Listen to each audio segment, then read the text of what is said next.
अहम खबर है, कराची के ताजिर मीर रज़ा कत्ल और अगवा केस पर तहकीकाती कमेटी का इजलास जारी है। साबिक DSP शारा फैसल, अरशद आफरीदी और साबिक SHO गुलिस्तान जौहर कामरान कुरैशी को तलब कर लिया।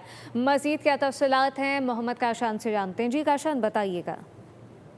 बिल्कुल, देखिए, मीर रज़ा कत्ल केस की तहकीकात के लिए बनाई गई तहकीकाती कमेटी का दूसरा बड़ा इजलास फिरोजाबाद थाने में जो है वो शुरू हो चुका है। तहकीकाती कमेटी की जानिब से सदारत जो है DIG crime and investigation Aamir Farooqui और SSP अली रजा, SSP कैस खान, DSP सिराज लशारी जो है वो इजलास में पहुंच चुके हैं और इजलास बाकायदा तौर पर शुरू हो गया है। जबकि तहकीकाती कमेटी ने फौरी तौर पर DSP शारा फैसल, जिनको हाल ही में जो है वो मुअत्तल किया गया था, अरशद आफरीदी, उनको और SHO गुलिस्तान जौहर कामरान कुरैशी को फौरी तौर पर तलब कर लिया है। और तहकीकाती कमेटी जानिब से जो इस केस के अंदर हिरासत में लिए गए अफराद के बयानात जो है वो भी कलमबंद किए जाएंगे।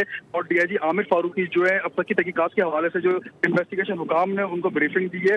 आज ये रिपोर्ट जो है मुकम्मल तौर पर केस को स्टडी किया गया था। आज से बाकायदा तफ्तीश शुरू की जाएगी और तहकीकाती कमेटी जो है अपनी रिपोर्ट बनाकर एडिशनल IG कराची आजाद खान को अरसाल करेगी। जी मोहम्मद काशान, बहुत शुक्रिया।